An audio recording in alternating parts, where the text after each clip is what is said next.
The history of Russia after 1917 is traditionally written as the rise of the Communist Party and its entrenchment in power throughout the 20th century. But is this story missing a key piece of the equation? Yuri Felshtinsky and Vladimir Popov have written a stunning book that benefits from the trove of new historical sources available from inside the Russian secret services. It retells the familiar story from an entirely new angle, starting with the pivotal role of Felix Dzerzhinsky, the leader of the Communist Secret Service, the Cheka. It then traces the intense and bitter struggles of the Cheka to wrest state control from the Communist Party. With the presidency of Vladimir Putin in 1999, Dzerzhinsky's ultimate goal finally came to fruition. It explains why modern Russia, a state without ideology, is the world's only mafia-state, programmed to forever extort, pillage, and loot its people and the world. Welcome to Silicon Curtain. Please like and subscribe to help new people find the incredible speakers that we feature. And of course, if you enjoy the content, do please consider supporting us by becoming a patron or buy me a coffee. Dr. Yuri Felshtinsky is a prominent author, historian, and journalist, and he's also an expert on Russia and the former Soviet Union. He's appeared in print, TV, and radio interviews worldwide, and is widely known as co-author of the book Blowing Up Russia with Alexander Litvinenko, a former lieutenant colonel in the FSB who was poisoned with radioactive polonium in London in 2006. Your book is incredibly fascinating. We could probably record several hours of conversation about it, but let's jump into one of the assertions made there, and that is that the amalgamation of criminality and politics, that has been applied to Stalin, but equally, this fusion of those two things, that could equally apply to Putin as well, couldn't it? Well, yes, of course, although Putin is not there for many reasons. Stalin existed with the closed borders. The Soviet Union never had open borders and there was no immigration. The Soviet Union, of course, never had market economy. Putin created a system, and I have to say that I see Putin as a kind of collective leadership, so it's a collective Putin. But this Putin created a system when Russia exists with open borders and with market economy. It has certain pluses and has certain minuses. The major plus is, of course, if you compare the style of Putin, let's call it this way, to style of Stalin, that Putin doesn't have to kill his enemies in millions like Stalin did, because again, borders are open, and those who are unhappy with what they see in Russia are emigrating, and the amount of those people since 2000 is actually huge. And I have to say that I was in Europe for several months now, for like 3 months, and I was visiting different cities: Warsaw, Istanbul, Tbilisi, Vilnius. In all those cities, the main language on the street, besides the native one, is Russian. These are those people who left Russia because of war in Ukraine, because the main wave for this immigration, of course, happened after February of 22. And, well, there are some people from Belarus, some from Ukraine, but mainly these are Russians from Russia, from different cities, from central cities, from small cities, young people. These people were escaping the war. But this is the difference between Stalin's Soviet Union and Putin's Russia. Only those people who sincerely might be a wrong word, who one way or another either do not care or support the war are left in Russia, if we mean, if we talk about, young generation, right, which is actively participating in life and business and war as well. Those who are unhappy are left. That's why it's easy for Putin, because he doesn't have to deal with opposition. Well, some people are in prison, but we have to agree that this is comparatively small number of people if we compare Putin to Stalin, right? And again, Russia is a country which historically loses millions of people during any major development, right? Either civil war or purges or government terror. So Putin is not there yet, and let's hope he would not have a chance to approach Stalin's, barrier. But as we remember, he promised to be president of Russia until 36, and if this promise would be kept, then he would rule Russia longer than Stalin. That, of course, is must be a concern to a great many people, given the rapid pace of development, certainly in the last 2 years, and the authoritarian slide. When Putin came in, and this is a phrase I've often puzzled about, whether it was a boast on his part or a form of joke, but there was this event, wasn't there, early in his regime, where he announced to a closed group of FSB colleagues that a group of officers, FSB officers working undercover within the government, had fulfilled its task. What do you know about that? And how sincere was this? Is this a real plot? Was it a joke? Was it him boasting? How do you interpret that? Well, this was said on 20th of December 1999. Putin was still prime minister. Ironically, this was just 11 days before Yeltsin would resign and make Putin effectively acting president of the Russian Federation.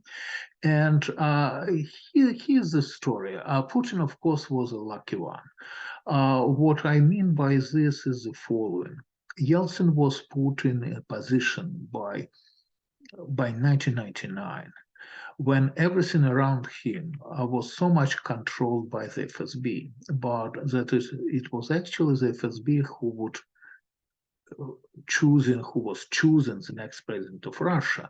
And they offered 3 choices to Yeltsin. Who knows, maybe they had a fourth and fifth candidates, we just don't know. The first one was Primakov, former director of SVR, Foreign Intelligence Service.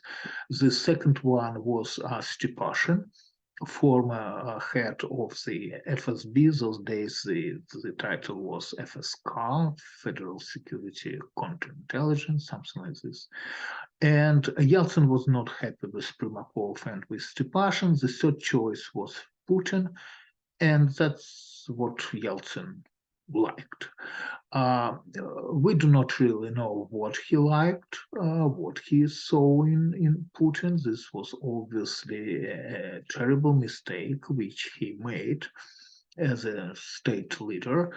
The question is whether Yeltsin had choice, and probably he did not, because once again, I think the FSB was in control from August 91, even when they failed to take power on behalf of KGB. This was Vladimir Khrushchev. But at the same time, this was a very complicated operation. One group of KGB officers were trying to take power through putsch, and they failed. And another group of KGB officers was already positioned around all major political leaders of what people were hoping democratic Russia. There was Khrushchev and Zolotov, the future head of security of Putin, placed near Yeltsin. Vladimir Putin was placed near Sobchak. The future murderer of Alexander Litvinenko, Andrei Lugovoy, was in charge of security of first Democratic Prime Minister Igor Gaidar, etc. You could look at any structure, at any business structure. You will see major FSB officers on the level of colonels or generals. Now, this was happening because during the undrop of time, they developed a very interesting system. It was called officers of active reserve. So instead of sending officers for resignation or actually firing them, or who knows,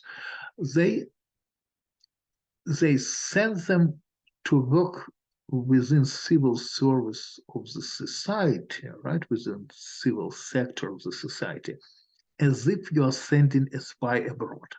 You know those spies, Russian spies, famous Soviet spies who are working abroad as illegals. That's what they started to do with KGB officers and operatives inside the Soviet Union.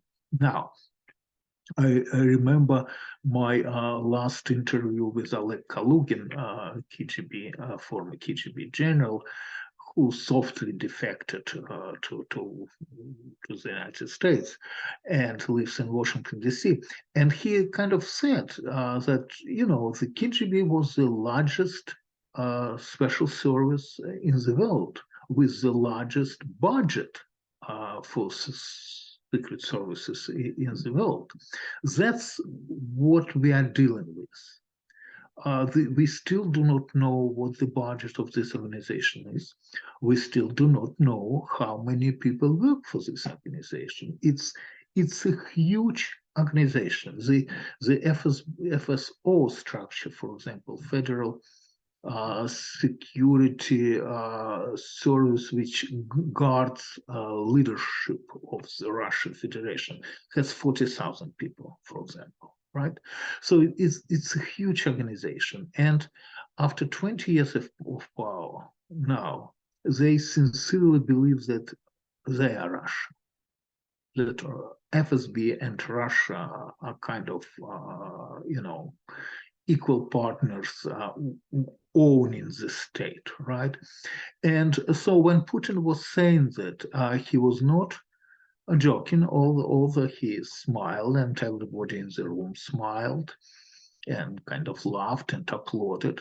But that's precisely how this was done. This was those illegals who were sent to serve as presidents of banks, vice presidents of banks, vice presidents of companies, deputies of editors of major TV channels and major newspapers. And yes, some of them were sent to serve as president of Russia. That's precisely how this was. And that's precisely how Putin looks at himself, as the officer of active reserve sent to work as president of Russia. And of course, the Orthodox Church, which under Putin has dramatically increased its power, control, and resources, that's another branch of the state, which my understanding is deeply penetrated, or at least the hierarchy is almost indistinguishable from, again, this FSB nomenclatura. Well, again, the church always was a tool of the Russian state security apparatus, always. And I actually, in the book, I published the list of the top officials of the Russian church who are basically agents of the KGB, right, who were recruited by KGB. And again, we have to understand that there are certain rules, and the major rule is that you are not allowed to be promoted, whether within the church or within the academy or within the TV channel or within the newspaper, unless you agreed to cooperate with the FSB. So in addition to officers who serve openly and officers of active reserve. We also have unknown amount of agents, and these are people recruited by the KGB as agents. And you could look at any biography of quote-unquote successful or well-known Russian, citizens or Soviet citizens. Almost all of them agreed to work for KGB, and this was the reason why they were allowed to proceed with their careers. And in your book, you trace the history, and I believe this is the first major historical study that actually traces the evolution of the secret services all the way from the Cheka through to OGPU, NKVD, KGB, and FSB. Of course, the acronyms, the names change, sometimes the structures change, but what remains the same? What is it in terms of the training, the culture, the objectives, and even the values that are common, or which you can see as a commonality throughout, from the inception through to the present day? Well, the FSB, the state security, was created on 20th of December 1917, very soon after Bolsheviks took power in Petersburg. Now, from the point of view of the Communist Party, this was a very useful tool to fight against enemies, and everybody else actually was the enemy. The Bolshevik Party was a very small political group, and all those people around them were internal enemies, first of all, and then, of course, later foreign enemies. So the Communist Party needed the state security, but at the same time, state security very early started to think about taking political control of the state. Not necessarily replacing the Communist Party, but actually commanding the Communist Party.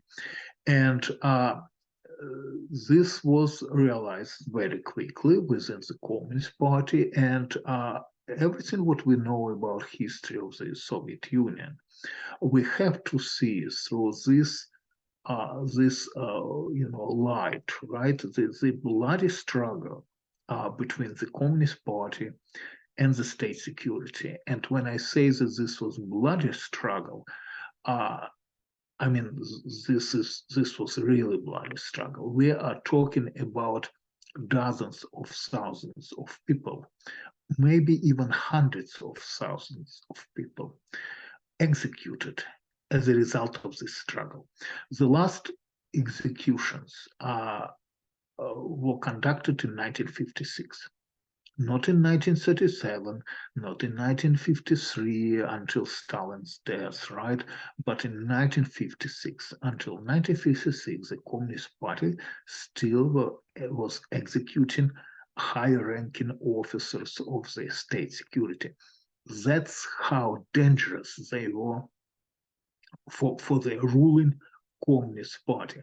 So we have to imagine two things: that the greatest enemy of the FSB, former KGB, former whatever, NKVD, etc., were not Nazis or counter-revolutionaries or dissidents or white army officers.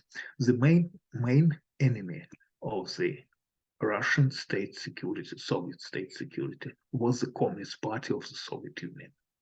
That's why it was actually to the great joy in August of 91, they managed finally to end the monopoly of the Communist Party, the political monopoly of the Communist Party, and started to create a system when they would rule the country without any political control. Because again, from a political point of view, during the Soviet years, the KGB, of course, was very powerful. But KGB existed under strict political control of Soviet Communist Party. And since they knew that Communist Party actually, from time to time were executing them by hundreds, or dozens or thousands, right? They were actually afraid of them. So since August of 91, the KGB exists without any political control. And this is a major problem, of course, which we are facing now, because we actually do not have people with whom we need to negotiate. There is no political wing of those people who are ruling Russia now. It's like when we deal with terrorists, for example, right?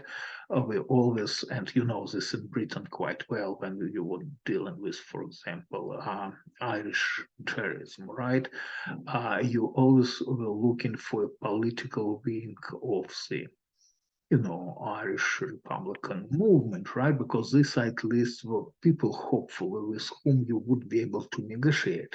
This is a problem which we have in Russia now. There is no political wing with whom we could negotiate about, for example, peace generally and precisely peace in Ukraine. But again, this is a unique situation. This is the first time in world's history, I'm sure, when the state security runs the country, and it's not just a country, it's a huge one, and it's a nuclear one. And that's where the problem actually starts and ends. That's why it's a very complicated problem. And as we went into the 1960s and then 1970s, and we got into the periods of Zastoy, the sort of stagnation under Brezhnev, another force emerged, which was the criminal classes, the vory zakonya, which is the sort of oil in the machine that just allowed the machine to keep going, as it were. What relations did the criminal classes have with the FSB, and how has that evolved through the 90s into the current situation? Well, first we have to understand, and I know that it's difficult to believe, because usually when people hear this, they would say, well, I mean, that's impossible. Do you really suggest that everything what was happening in the Soviet Union was under the control of the KGB? But basically the answer is yes, and I could give you a couple examples. All national movements, for example, all fascist movements, for example, which started to appear in the Soviet Union in the late 60s, 70s, 80s, were indeed organized by the KGB. Not just allowed to exist, but actually they were those people who organized those movements.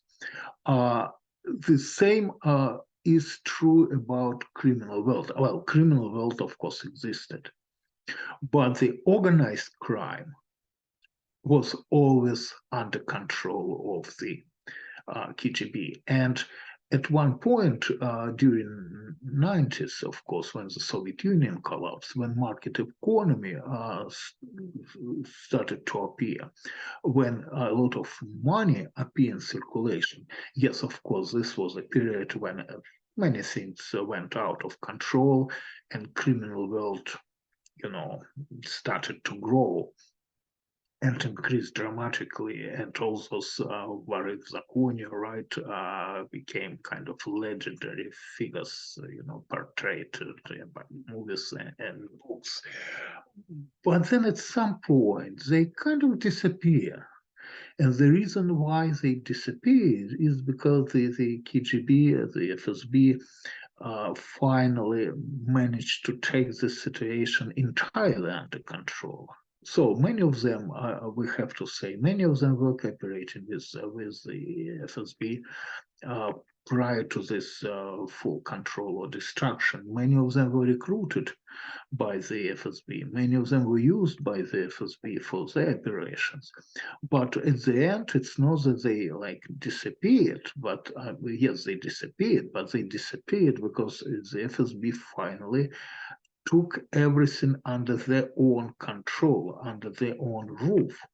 And they wouldn't need those criminals anymore, because they were not going to share power and to share money and to share businesses with those criminals as well. They need everything for themselves. And again, if you look at Russian economy now, it's firmly controlled by the state, and the state, again, is firmly controlled by the FSB. And there are no political parties. This is the only example which we see in the world. There are political parties which exist, but they do not fight for power. They do not try to take power in Russia.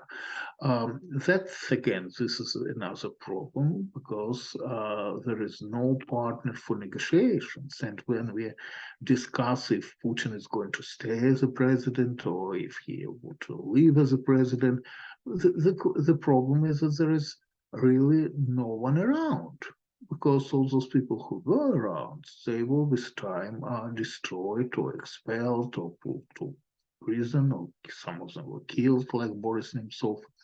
That's why we see this field where the only person who is standing is Putin.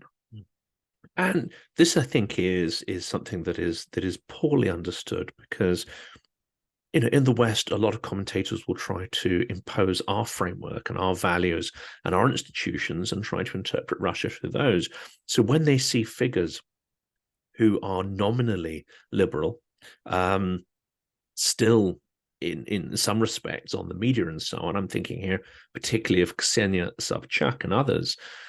If we go by your theory here, then if all institutions are penetrated, and if someone is actually still allowed to speak in public and is still interviewed, by logical deduction, they must have made an accommodation with the FSB.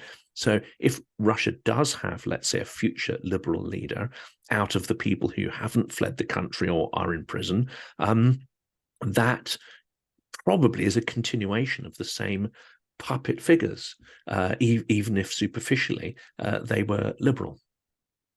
Well, I think there are differences, right? I mean, we are talking about a system where a former director of the FSB became the president. And let's say, for the sake of discussion, that somebody who is not a member of the FSB, who never served for the FSB, would become a president of Russia. And at the same time would keep the FSB as it is now. Would this change something? I think the answer is yes. I think the answer is yes. I think there is a great difference between a president who came from the FSB and a president who is not from the FSB, even if he is a terrible person or whatever, right? But talking about people like Ksenia Sobchak, right? She participated. I mean, she was used by whatever Putin. This is not a question, right? She participated in those elections as if she's a candidate, and this was under the agreement with Putin. Is she FSB agent? Well, at least she's Putin's agent, right? He recruited her.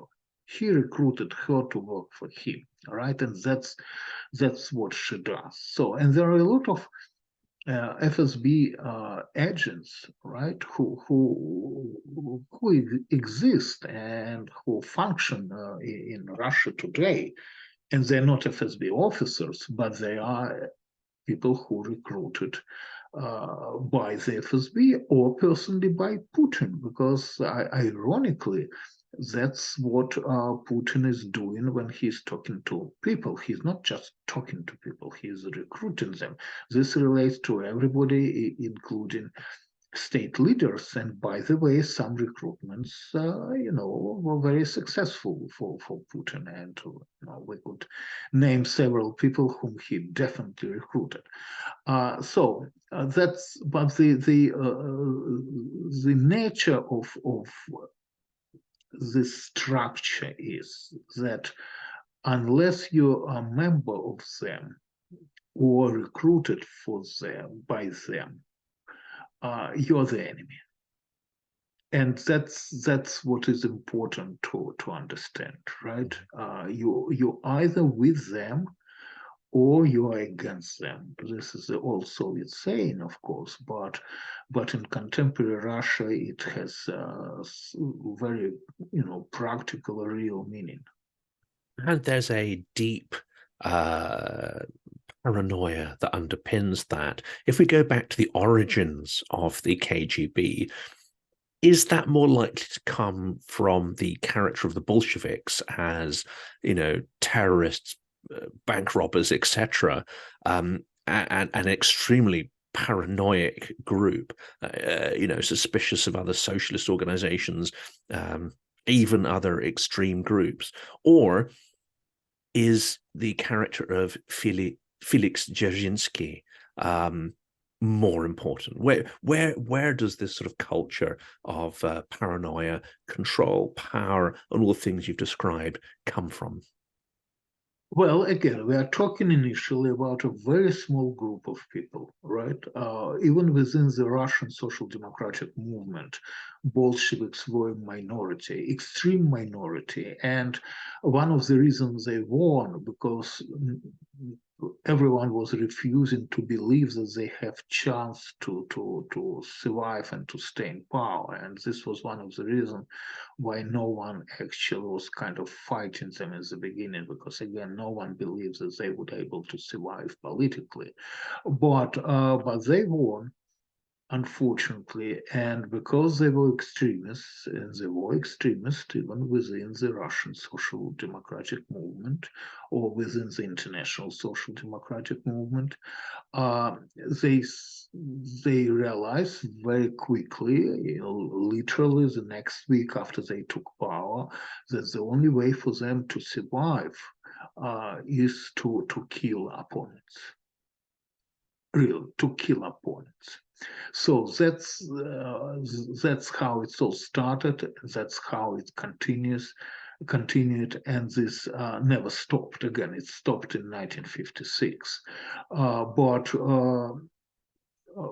the paranoia, again, they were killing each other as well, right? And we see those examples when the state security would execute party and nomenclatura people, and party apparatus would execute state security. So, well, yes, you would become, of course, slightly paranoid if you live by decade after decade, if you live in a country, in a society where no one dies by natural death, right? Then everybody is killed. Now, if you multiply it, the amount of people living in Russia, you will realize that there is a Russian kind of joke, unfortunately, a black joke, that half of the country was in camps and another camps, half of the country was guarding them, right? That's precisely how this looked from outside. And you will not find a family in Russia which survived the either purchases or the war or state terror. But because of this, and this is again, this has certain reflection in today's Russia, the population is very cynical. And if the question is why Sobchak is doing what she's doing, is because she's so cynical that she doesn't really care. I mean, she has her agenda, like, I don't know, to earn money or whatever, or become famous, but she has no morals, she has no principles. But that's how the entire Soviet Union was living and was surviving. Those who survived, because millions of people did not, right? And that's why this is the answer why Russians are accepting the fate of going into the army to fight against Ukraine with understanding that might be killed, because that's precisely again how their parents were living and how their grandparents were living. No one was dying by natural death in the Soviet Union. Almost everybody, had a good chance to be killed in the process of serving to the state, right? What is also very traditional in Russia, to be killed or to die in a course of serving to the state, because that's the major achievement, right? To serve to the state. And again, this probably is the only country, well, maybe I'm wrong, but this might be the only country where the phrase in the interest of the state uh, explains like everything. I mean, why do you do this, right? Why do you take my horse? Well, in the interest of the state. Why do you take my car? Why are you killing me? In the interest of the state.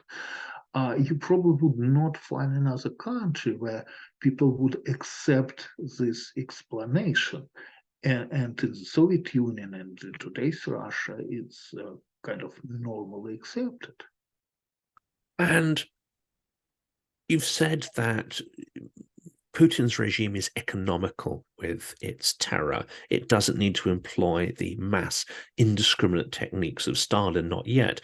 But if we look at the occupied territories in Crimea, if we look at the scale, the brutality, even dare I say it, the perversion behind the torture and coercion that's going on in the occupied territories, could we describe those areas as neo-Stalinist?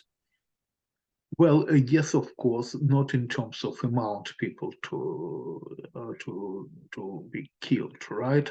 But in many ways, what we see in Ukraine, the behavior of the Russian army is a kind of reflection of the life which people live. The majority of those people, they are probably not from central cities of Moscow. They are from, faraway cities where nothing is happening. There is no life there. There is no economy there. There is no life there. And it's all very brutal. And traditionally, the Russian army, I have to say, the Soviet army, now the Russian army, doesn't make any difference. And this is kind of unusual for armies, between military personnel and the civilians of the opposite side, right? So for a Russian soldier to kill a Ukrainian civilian or to kill a Ukrainian soldier is the same. I mean, you just kill everybody, right? That's why we see unusual for Europeans or Americans brutality, because that's how the Russian army always would behave itself. Everybody is the enemy. We are hated. Everybody is the enemy. We are like killing everybody. Everything was life and kicking. And again, unfortunately, no one was ever punished in the Soviet Union, I think, for killing civilians. I mean, this was not happening during the Second World War, and I'm sure this was not happening during all other conflicts. The conflicts which Russia had recently, like in Chechnya, during the First Chechen War and Second Chechen War, they were killing civilians, although sometimes it's true. It was difficult to distinguish armed civilian who is like a separatist or partisan from a peaceful civilian who is a Chechen, but there was no distinction. So again, it's what we see. It's kind of normal because for Russia, because also soldiers and officers, they know that there is no way they are going to be punished for this because this is not a crime. For them, this is not a crime. This is like a normal behavior to kill the enemy on, in the territory where you are fighting for the state of Russia against another country, which, well, happen to be Ukraine. It might be any other country, right? Which is an enemy who has to be destroyed. And that's very sobering if you think that, the same thing would happen whether they were in Germany, Holland, the Baltics, Poland, wherever they end up, the same attitude would still stand. And the role of the FSB is also prominent in this war. So in Stalin's time, we certainly all know the stories that there was, when the order was given for no retreat, you knew that there would be guns in front of you. There would also be guns behind you, that the secret services were there to take out anybody that didn't move forward and follow those orders. There are, of course, anecdotal evidence that the same thing is happening, that there are KGB units embedded within the Russian army in Ukraine, not just to set up torture centers, we'll come on to that in a minute, but to terrorize their own troops as well. Well, again, this is partially the reflection of cruelty of the Russian society and of Russian state of mind, right? Because indeed, the FSB as an institution would employ certain people who are ready to kill if necessary, who, of course, are never trained to build and who are only trained to destroy.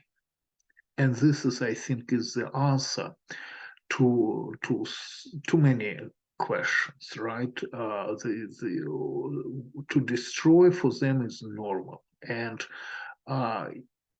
even political approach of the Russian government, or political goal or agenda of the Russian government, is to destroy Ukraine. It's very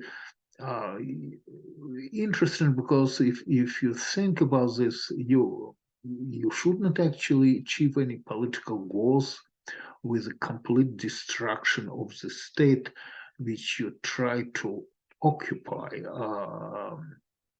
Stalin, for example, had the idea to take Europe, but he never had the idea to destroy Europe, I have to say. And there is a famous story about Stalin making decision whether the Soviet army should have, powerful bombers. And actually, he went against this decision because his idea was to take, not to destroy.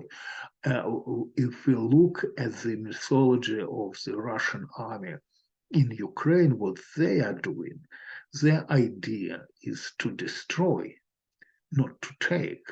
And this is more like a German idea. And indeed, Putin actually took many things from Hitler. Well, probably because he was serving in Germany. But that's what they're doing. They are destroying. They're destroying, and they invade with the intention to destroy, not with the intention to take control, for example. And of course, it's concerning. One thing you mentioned there is that no one in Russia has ever been put on trial for war crimes, not for any of the wars from the 1910s and the revolution all the way up to the present. Of course, the allies of Ukraine are, and Ukraine even more so, are pinning hopes on a just peace. And a stable just peace for them includes justice for the victims. How realistic is it that that can ever be achieved? And is it still a worthwhile process for Ukraine to try Russian criminals in absentia? Well, I would say that at this point, this is probably our smallest problem, because this comes usually after victory. After victory, the issue of war criminals and reparations usually is discussed. So we are not there yet. I think there will be many tribunals formed after this war is over. But by the way, I'm still nervous about the course of this war. I do not believe that what we see now is the end of the problems. I do not think that this war will stay within the borders of Ukraine.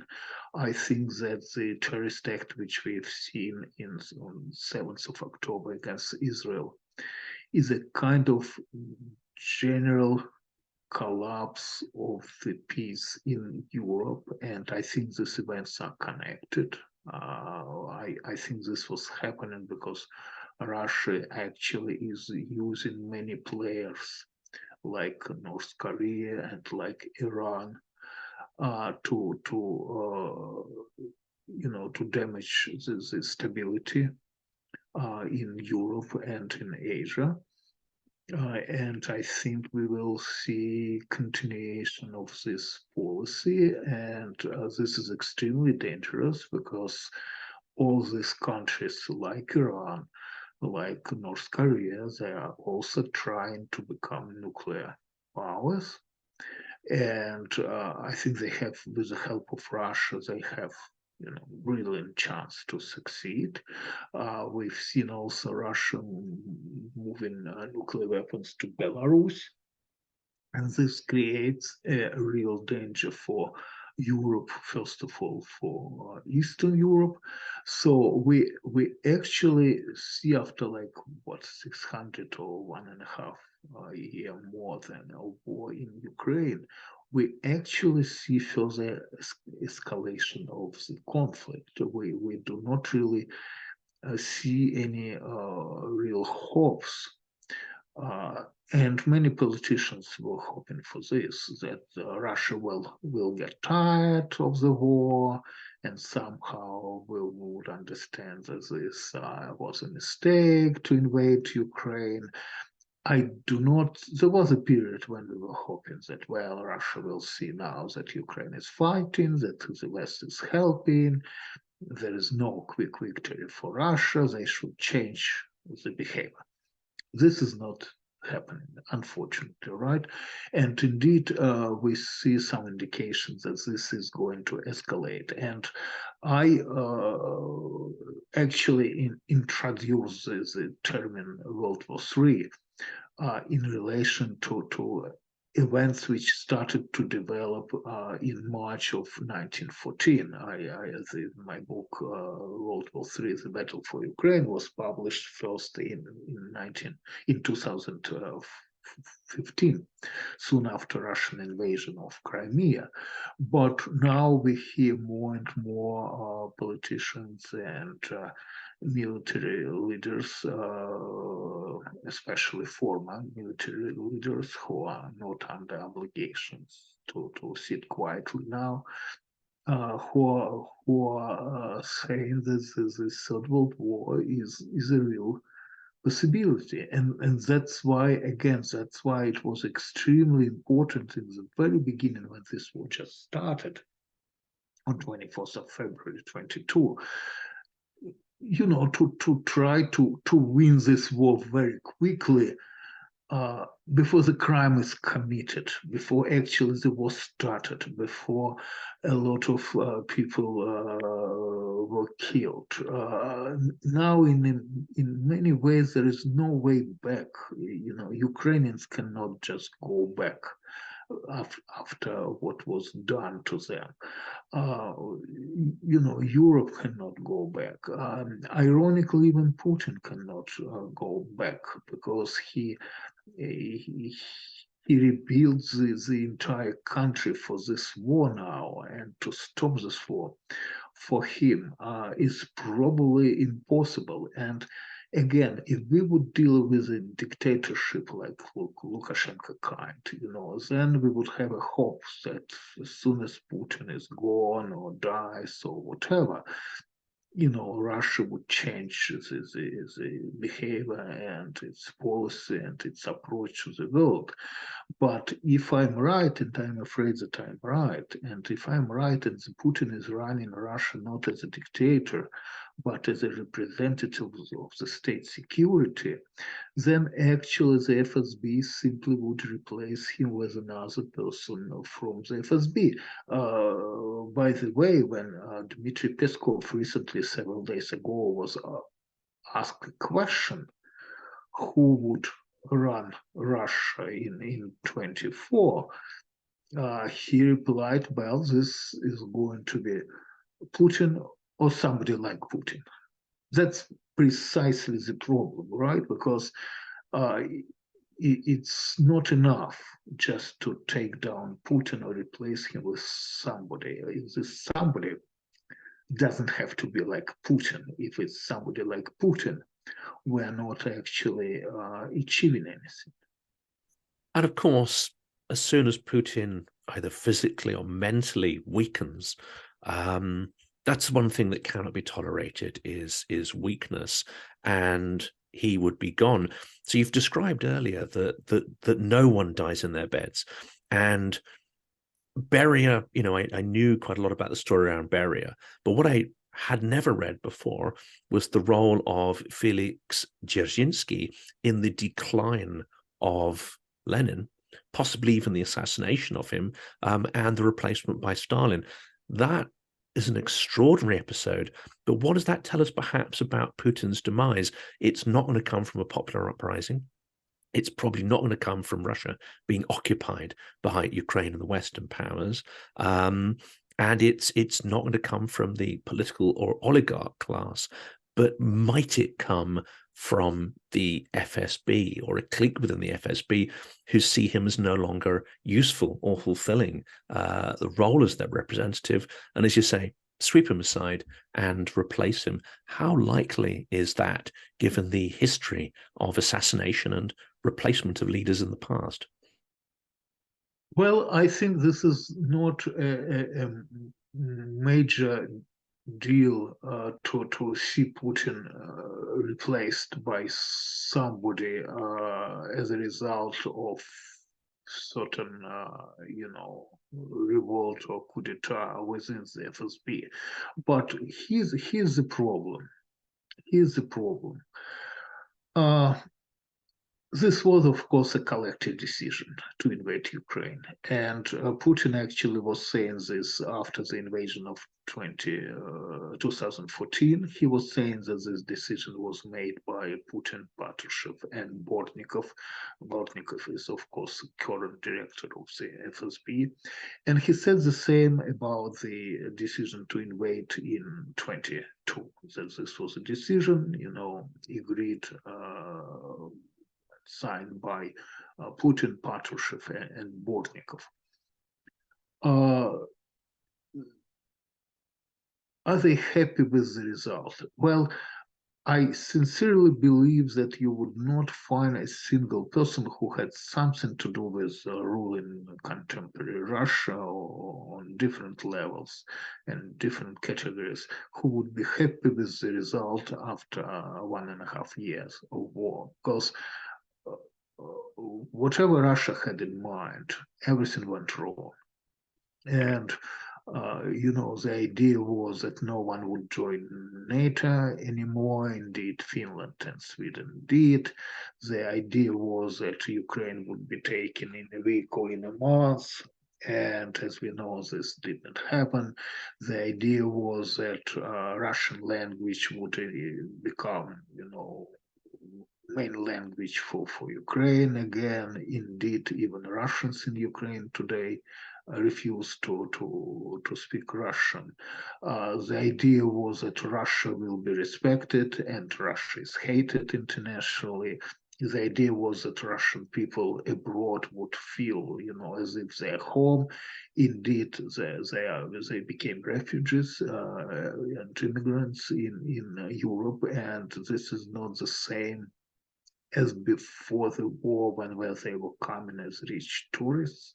So whatever plans existed for Putin, everything went wrong. So I suppose everyone has to be unhappy with the result of this particular military campaign. Does this mean that they are ready to kill Putin and replace him?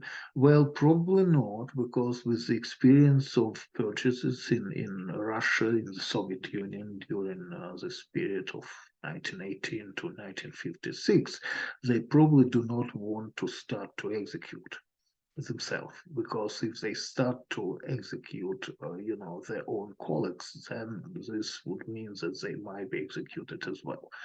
Now, in a normal situation, we would think that there might be a coup d'etat, like similar to August 91 events, for example, except we now know that it did not work. It did not work in August of 91, when Khrushchev, the chairman of the KGB, was trying to take power. It didn't happen in October of 93, when Russian pro-communist and infiltrated by the KGB Duma was trying to take Yeltsin down. It didn't work in March of 96, when Korzhakov was trying to postpone elections and through this take Yeltsin down and replace him with another politician close to him. And the only way which worked was 2000, because this was manipulation of constitution. This was, technically speaking, illegally. Yeltsin resigned before his term just to clear the way for Putin. But technically speaking, this was legal.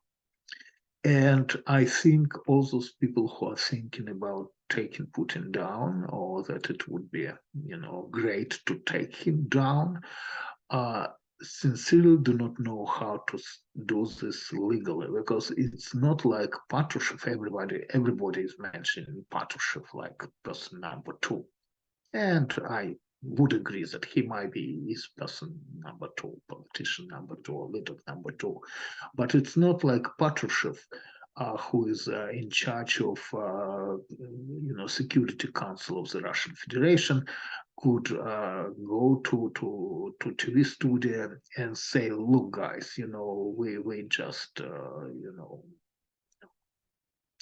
Putin down, and now I will be your new president." This is not going to work. It's completely illegal, and it's not going to work. The only legal way was the way Putin became president. But this means that you need to get his agreement to replace current prime minister with somebody else whom you would like to install as the next president, because this is the only legal way. Ironically, in Russia, there is no other way to replace the president, either through elections, of course, or through this kind of manipulation.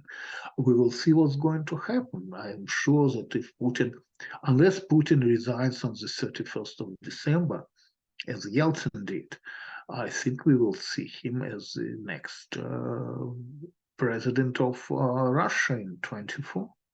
That of course seems quite unlikely. And going back to 91,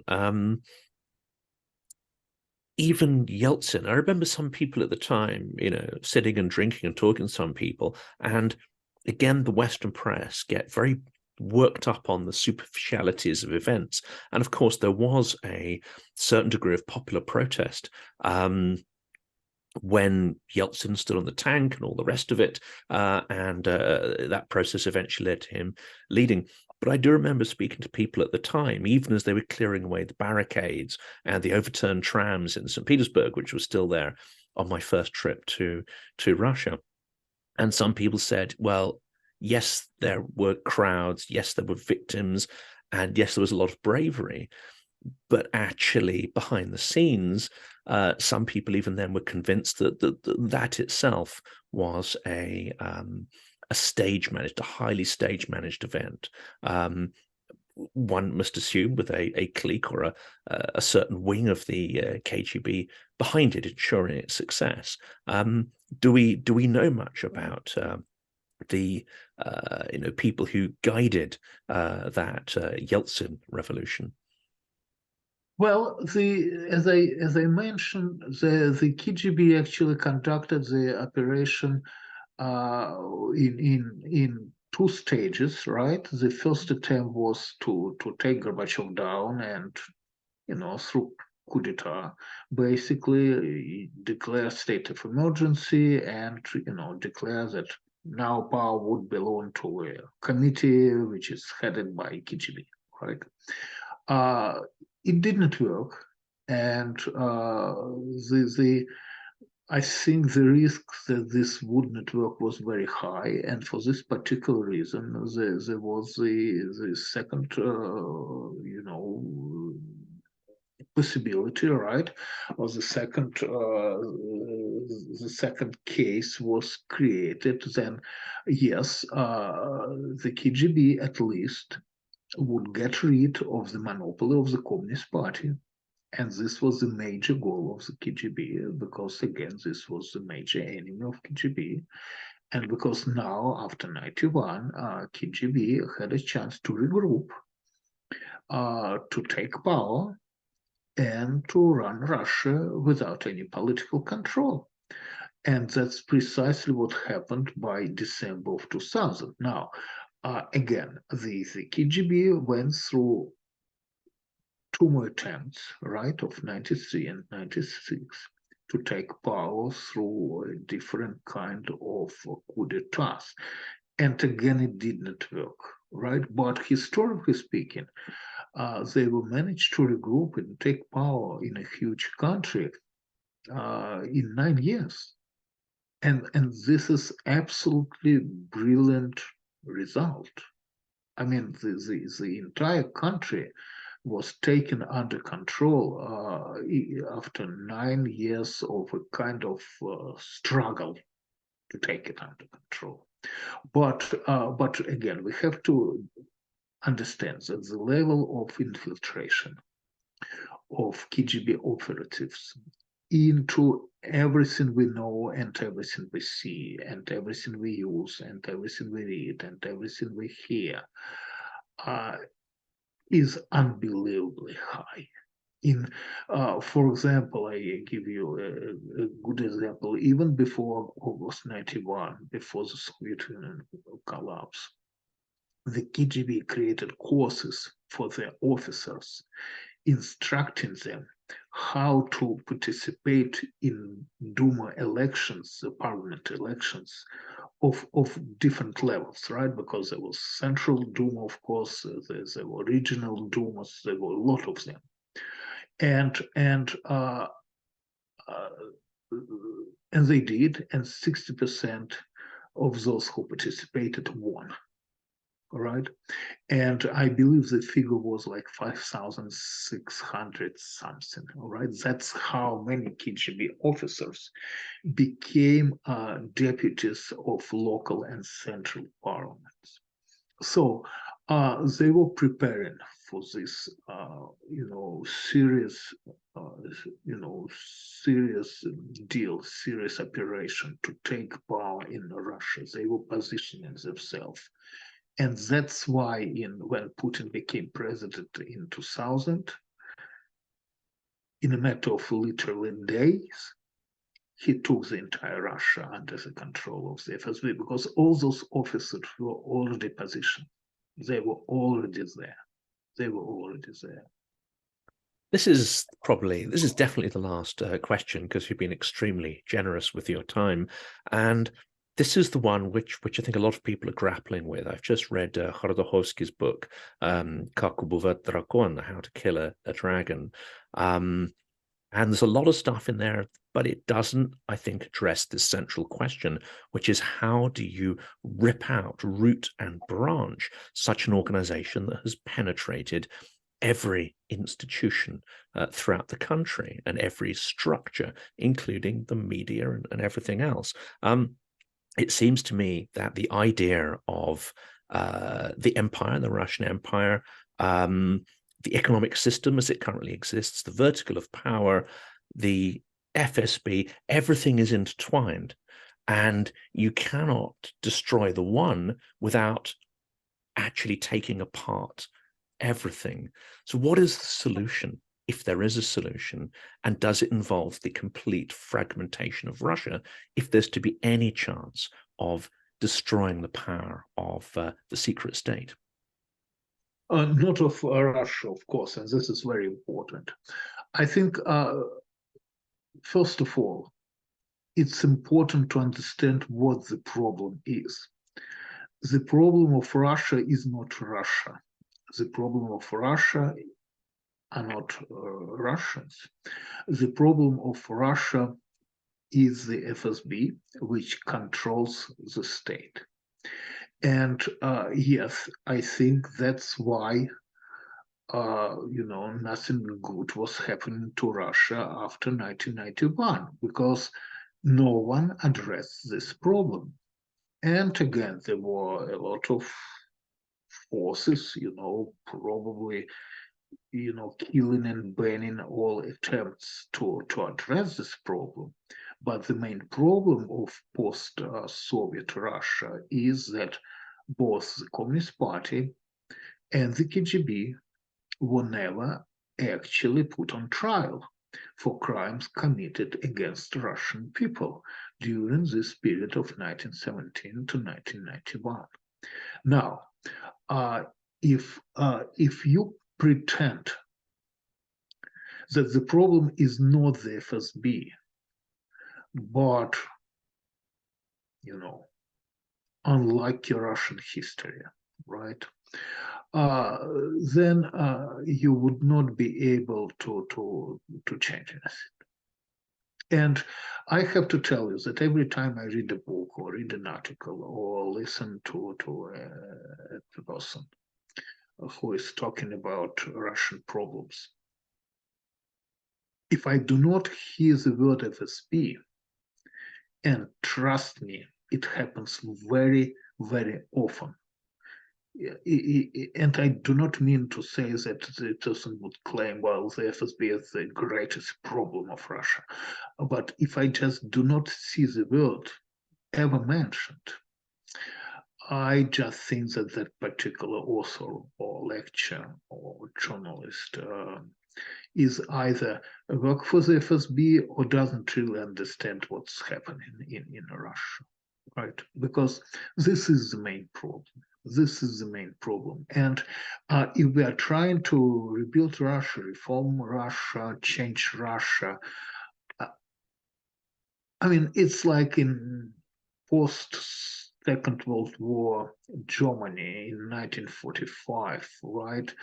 Try to rebuild Germany and leave intact Gestapo. This is just an impossible thing to do, right? So if you do not mention the FSB, if you do not touch the FSB, nothing could be changed in Russia. So you cannot just take down Putin and replace him with a civilian. If you leave this institution alive, this institution will come back.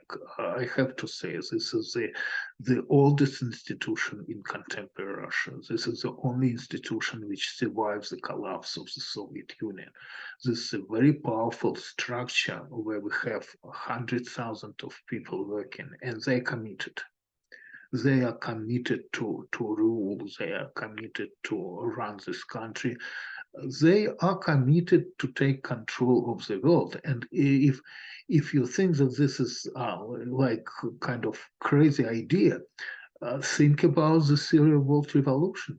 This was crazy idea as well, and nevertheless, by 1945, Stalin took control of half of Europe. Yes, this was not the entire Europe as they were planning initially, but this was, a good chunk of Europe. So we are facing a similar problem again. And this problem is similar to the world revolution theory, although without ideological component or communist ideological component, because from the point of view of KGB, this was precisely what prevented KGB from victory, right? When all those old stupid communists sitting in Politburo created the idea of peaceful cooperation, thinking that you are not able to win nuclear war against the West. And that's where Putin is coming now, saying, "Oh, wait a second. We know how to win nuclear war against the West, right?"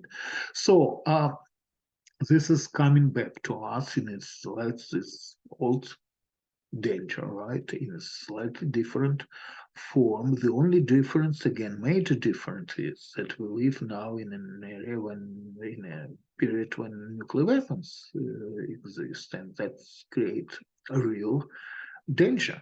And that's what we are dealing with.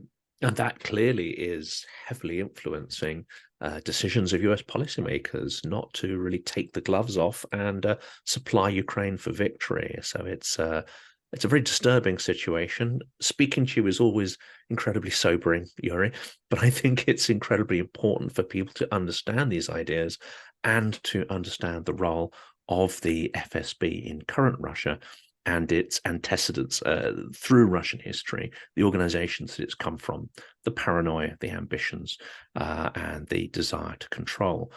Thank you so much. You've been incredibly generous with your time. I know the audience are going to. Thank you for your time.